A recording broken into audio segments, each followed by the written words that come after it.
All right, g'day there golfers. My name is Marcus Hackett. I'm one of the coaches down here at Melbourne Golf Coaching. I'm going to give you a real quick tip on what you should be looking for at the top of your swing next time you're down here practicing your golf game.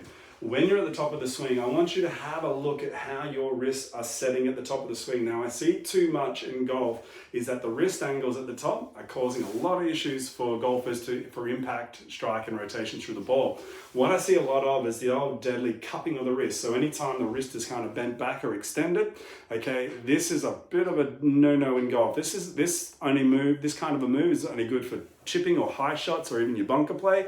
Because the more the wrist bends back, if I go this way, the more loft I create on a golf club, and vice versa. If I add a lot of flexion, or this kind of look in the wrist or arching, it closes the club face. So what we want to try to make sure we're doing is at least having a neutral hand at the top of the swing. So a neutral hand is pretty much just being flat to the forearm.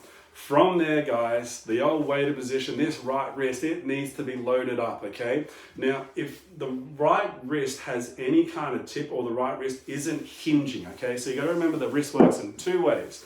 The left wrist is kind of working up and down, very passive, but the right wrist is actually pulling that left wrist around as it goes too. So it has a hinging motion.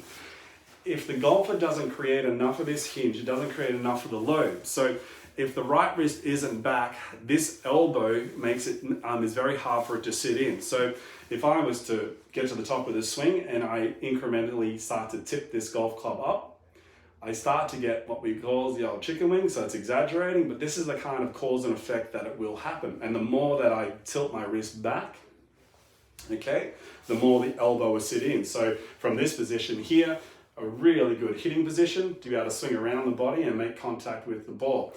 If my wrist is kind of up and my left wrist is extended in this position here, the only way the golfer can really kind of get the club working down, unless they turned it back and flex the right wrist, is the pull down. So when you get these kind of looks, I call it the Eiffel Tower, because the elbows go bang, the club stands up, and then you're swinging with the straight club trying to fit this thing underneath you. It's hard to rotate, okay?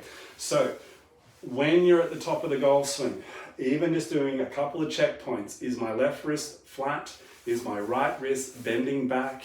Okay? And now from here, the hard part about golf is actually maintaining that angle all the way through your impact and past impact as the feel, okay? When the left wrist gets too extended, you'll throw it down, you'll extend the club too straight, and unfortunately the ball doesn't go as predicted as where we would like it to. Usually it goes a little bit sideways. Sometimes you can match it up though. Give that a go. I'm sure that'll help you golf. If you have any questions, I'm down here at Melbourne Golf coaching 2 days a week, Mondays and Thursdays, but plenty of other coaches down here to help you with your golf and get you playing and scoring better in your game. All right, guys, give it a shot. All the best.